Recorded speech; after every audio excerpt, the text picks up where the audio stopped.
As we have stated in the last video, in the initial days of Philippines, not many attendees came to our meeting. We need to mobilize the market. The more people you can mobilize, the higher will be the sales. As simple as that.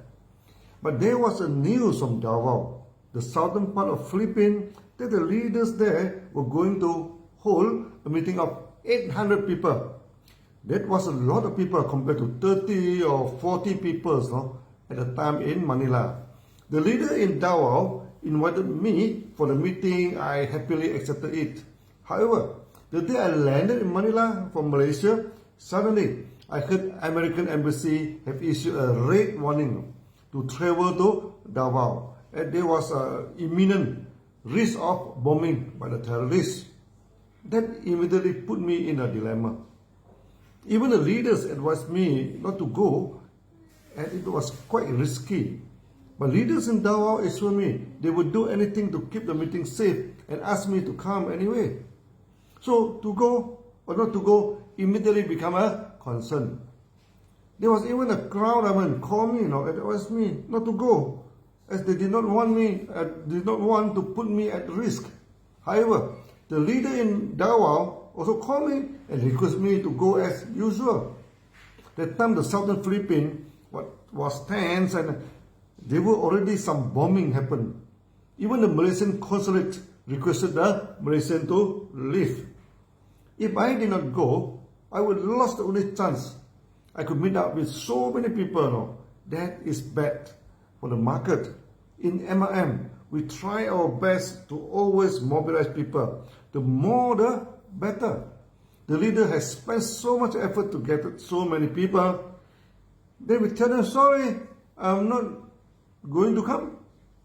If I went, then it was quite risky. My own life is one thing, So many souls gathered together, and a bombing was catastrophic. Tons of messages, ding-dong between Manila and Davao. The leaders in Davao insisted we should check on everyone that entered the hall, and it should be safe. Finally, I decided to attend the meeting. We must keep up the promise not to meet the members. We shall not bow to danger and to all the threat posed by those idiots. I asked the leaders in Davao to engage some security experts to check on the entry, and only those who are deemed safe should enter the hall. At the time, I did not want to be a hero. I cut down the visit from 5 days to 2 days. Leave as soon as I have done the meeting. Many members were shocked. I decided to attend the mass meeting, the call-in at last minute, to persuade me not to go. But I had made up my mind. That was the chance to mobilize the market in Philippines, and I'm not going to miss it. Upon arriving in Davao, I went to Malaysian consulate to register myself. The consulate immediately summoned me. He was visibly annoyed. He told me everyone was leaving and now he saw one hero who come here to try his luck, and told me quickly, my safety in Davao could not be guaranteed by her. I understand her concern and apologize to her. I told her I'm not coming here I'm just coming here to register myself, not to seek protection. In case any bombing happened, then there was one Malaysian with the name of Lim Selvin who was summoned by the Lord. That must have sounded funny, and he laughed and even offered a coffee to me. He advised me to leave immediately, once my job was done. I assured her I would. Then the meeting started. Member queue so long, so many of them. The security was sweating all over to check on the bags, the body search. All attendees are scrutinized before they enter the hall. How many members have come for the meeting? Totally 1,500 members, almost double the original estimation. The hall was full and packed with people. Filipino are like the Malaysian. Go happy, very lucky. Even the sky may fall, they never care. Members started to cheer and applaud.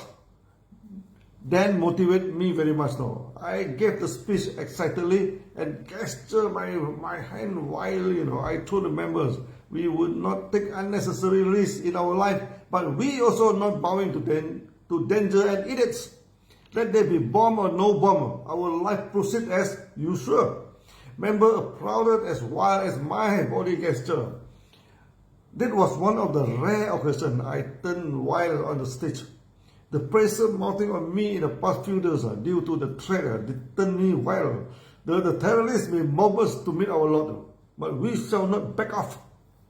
We want our life to continue as it should be. The meeting was a great success. Members cheered and laughed as I cracked one joke after the others. Many newcomers joined as DXN members. They saw the confidence in us, and they loved the concept that drinking coffee can make you rich. After the meeting, the market in Philippines quickly took off, and every month we achieved new sales record. Can you imagine what would happen if I did not attend the meeting? Not only 1,500 people would be disappointed. Members who could sense the non-confidence in the company. But when we show the courage and confidence and attend the gathering, the sense of belonging and family developed. A strong bond formed and a strong market resulted. The story of how we opened up the market in Davao was interesting too. Before this meeting, I did come to Davao to promote DXN. There was one member who was from one aloe vera company, American company, joined DXN and told me he faced a lot of problem in that company. He said the monthly maintenance of that company was product driven, not PV driven. In DXN, you can maintain your monthly sales by any products now, as long as the PV is satisfied. It does not matter which product you sell, okay? But that company requested you to maintain with certain purchase of the aloe vera.